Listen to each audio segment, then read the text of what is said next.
Welcome, everyone, to the Advanced Patient Care, a podcast series by Vance Thompson Vision. Today's podcast is When the IOL Isn't Forever, Managing Dislocated IOLs, featuring Drs. Lorraine Zimprick, Kristen Walton, and I'm your host, Matt Walker. This podcast is here to bring you the latest advancements in eye care, cutting-edge research, practical tips that you can apply to your clinic practice right away. So if you're ready to expand your knowledge, stay ahead of the curve, and elevate your practice, you're in the right place. Let's learn about our panelists today. Lorraine, let's start with you. Tell us about yourself, along with one fun fact, please. So hi, guys. Thanks for having me. I'm Lorraine Zimprick, and I practice in the Sioux Falls, South Dakota, Vance Thompson Vision. And I've been here for about 5 years now. And one fun fact would be that I won Snow Queen twice, Junior Snow Queen and Senior Snow Queen. Wow. Did you bring your crown with you? I did not bring my crown with me. It wasn't really like my cup of tea, but that's what everyone did. And it was fun. So awesome. And ended up winning. So way to go. That's awesome. Dr. Walton, let's hear about you. I'm Kristen Walton. I practice in Omaha, Nebraska. I've been here in Omaha for almost 3 years now and about a week, and did my residency in Sioux Falls for a year.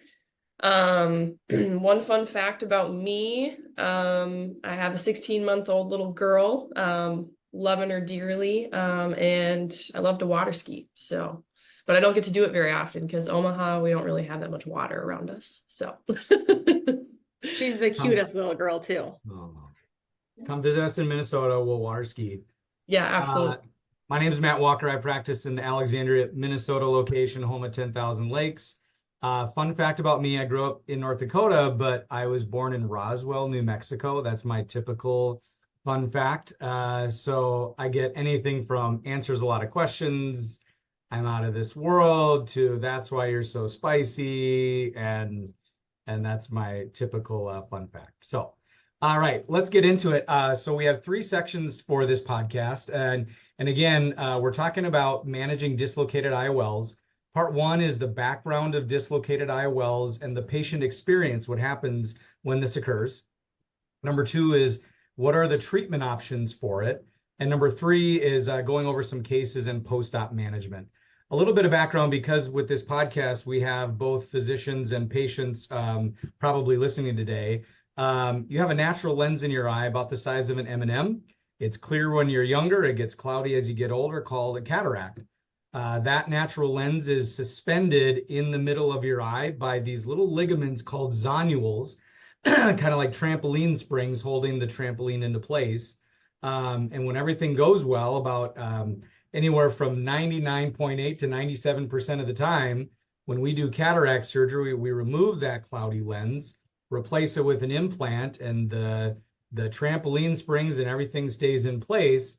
But in about 0.2 to 3% of the time, something happens to those usually ligaments, those zonules, where they don't work like they're supposed to. And when that happens, that implant and that complex can move, changing your vision. And this is why we're here today, to talk about when it doesn't go right, what are the options to get it back. First, I want to talk about, well, why does it even happen to begin with? There's lots of different factors. Birthday candles probably being the biggest one. The older you are, the higher risk you are to have that. Being highly nearsighted puts a lot of extra strain on the eyes. Hereditary conditions like retinitis pigmentosa, Marfan syndrome, a lot of connective tissue disease, Ehlers-Danlos, homocystinuria, or there's just one called ectopia lentis, where the lens just decenters on its own. But I would say my 2 biggest reasons why the implant would dislocate is pseudoexfoliation, this condition where debris gets deposited actually in the whole body, including the natural lens, and it kind of degrades that the zonules. And number 2 is trauma, whether it's injury to the eye or during eye surgery. Those are usually one of the 2 biggest reasons why. I would say over 50% of the reasons why there's dislocation is because of pseudoexfoliation. Do you guys see that a lot in your practice? We do. Probably not as much as you, but we see it quite often. And so, you know, that's when we're prepping for cataract surgery and we get the eye dilated. And you can see that that anterior capsule just has that pseudo exfoliation on that lens. And you can see that already the anterior capsular bag is, I always say, like, compromised to a sense, right? It's like worn. And if you can see that on exam prior to surgery, you just have a really good understanding that if the bag itself, you know, has wear and tear from it and has this material on it, then you know, kind of like the springs all the way around holding the lens are probably compromised too. Yeah. Another one. Oh, sorry, go ahead. Sorry. We see quite a bit of a pseudo exfoliation too. We also work really closely with a retina practice here in town. So patients that undergo like complicated retinal repairs and things like that, and maybe have a tear in the capsule, we get to deal with those too. Fun. And sometimes all the time, actually, when I see that pseudo exfoliation material, I'll kind of knock on the slit lamp a little bit, and you can see if that lens is moving. That's, you know, if their natural lens has a little bit of a movement to it called phacodenesis, you know, that's a pretty good indication that we're going to have to do something, in a sense, in preparation, which we'll talk about in a minute, but in preparation for if that lens were to fall after cataract surgery. Got it. One other one we tend to see is with cataract surgery, we make this opening to the capsule to get to the cataract called the capsulorhexis. It has to be perfect and centered, and when it's not, or if it's too small or irregular, it can cause the implant as it heals to shift, called capsular phimosis. And if there already is some zonular laxity and then the capsule ends up shifting, that could put us at increased risk for that.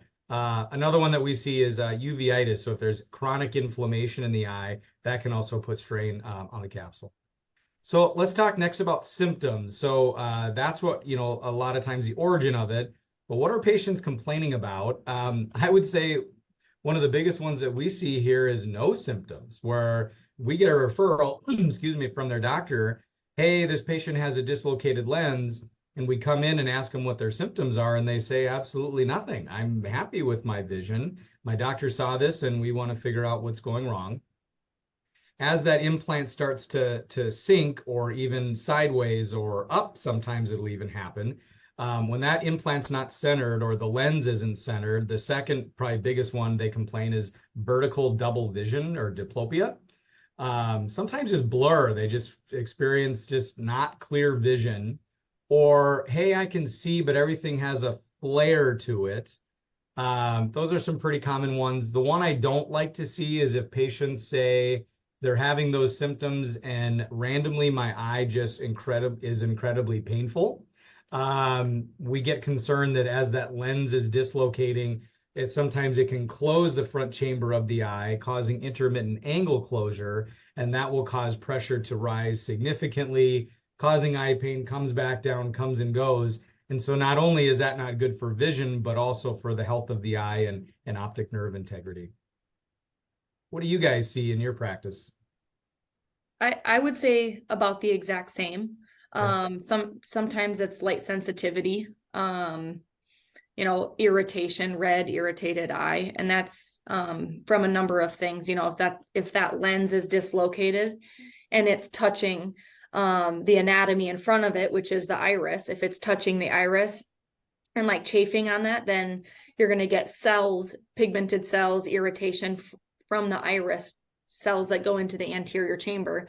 And, you know, that ends up being inflammation that causes this light sensitivity, redness in their eye. And so, yeah, I mean, I think it does range. It ranges from no symptoms all the way to, you know, the extreme excruciating pain that comes intermittently.